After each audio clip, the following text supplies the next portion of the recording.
In this video, I'm turning an ordinary photo into a comic book action scene, all within Photoshop, powered by Google's new Nano Banana AI. That's right, Adobe's latest Photoshop beta now includes Gemini 2.5, also known as Nano Banana.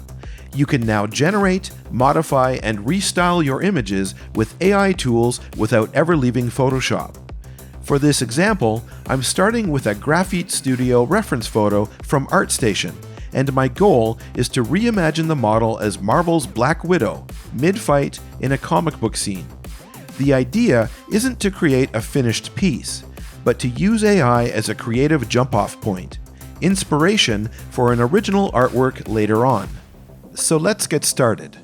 The first issue I notice is that the model isn't quite holding the weapon correctly. The butt of the gun is tucked under her arm instead of pressed against her shoulder. So let's fix this. To generate a prompt from within Photoshop, you need to make a selection, and in this case, I will select the entire canvas. Once the selection is made, I click on the Generative Fill button on the contextual taskbar and make sure that the Gemini 2.5 model is selected. Now I'm ready to enter my prompt. My first prompt is, adjust the position of the gun so that she's holding the butt against her shoulder and not under her shoulder. Once that's entered, I click Generate. It will take a few attempts to get the result I want, so I'll speed up the footage here. Prompt generations usually take 15 to 20 seconds to complete. This is just part of the process. I often need to iterate the prompt several times before the AI nails the details. Conveniently, each prompt you generate is saved on its own layer, and Photoshop automatically names that layer with the exact prompt you used, so you never lose track of what you've done. Additionally, each iteration of that prompt is stored within the same layer, allowing you to flip through the variations and choose the one that works best. Eventually, I land on a pose that looks great, with the butt of the gun pressed against her shoulder. The AI also tilted the gun up slightly to a more dramatic angle, which I also like. Notice how Nano Banana keeps the model's facial features consistent, no matter how her head is positioned. Next, let's move on to the outfit. I'll type in, put her in a modern leather Black Widow uniform with combat boots. The first couple of results are close, but not quite there. Let's refine the prompt with give her knee pads and Black Widow wristbands. And finally, to complete her look, give her a utility belt with a large Black Widow emblem on the belt buckle. The result is shockingly realistic. The light, texture, and fit of the uniform look like they're actually part of the original photograph. Just this step alone really shows how powerful Nano Banana can be as a design tool. Now that I have the base photo ready, it's time to push it into full comic book style. I'll select the entire image and prompt, turn this into a high contrast comic book style illustration with flat colors. Give her long red hair that's blowing in the wind. Put her on a battlefield with damaged buildings in the background. After a few generations, I'll pick the one I like the best. But her face came out a little bit too neutral. So I'll add another prompt. Make her angry and show a muzzle flash coming from the end of the gun. That completely changes the energy of the image. Suddenly, it feels like a real action panel straight out of a Marvel comic.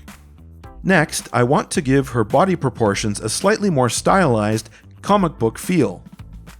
I enter, give her body more exaggerated comic book proportions.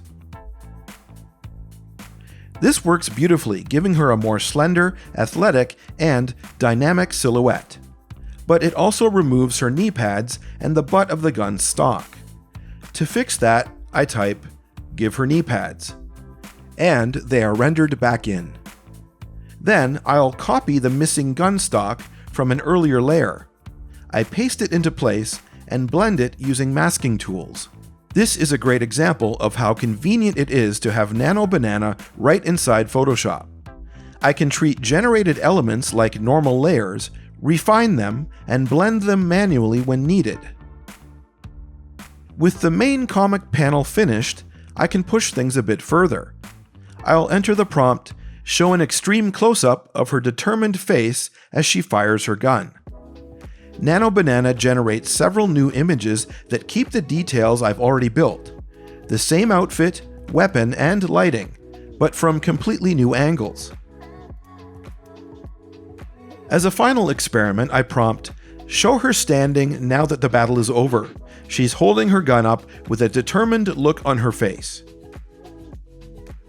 I don't completely like the way this generation looks, so I adjust the prompt and render a few new iterations until I get this. I like this shot. It's almost like the next panel in a comic book page. Between this and the earlier close-up, I can easily imagine how a full sequence could be storyboarded or visualized using these generated variations. For even more fun, let's put some extra team members in there. I'll type, show Captain America and Thor standing confidently behind her. And just like that, Nano Banana generates them, perfectly scaled and matching the same art style. Here's a look at where I started, the original Graphite Studio reference photo, and where I ended up, a stylized comic book interpretation of Black Widow. It's not meant to be the final artwork, but rather a jumping-off point, a visual reference to inspire further illustration, painting, or design work. If you enjoyed this breakdown, be sure to like and subscribe. I'd love to hear your thoughts in the comments below.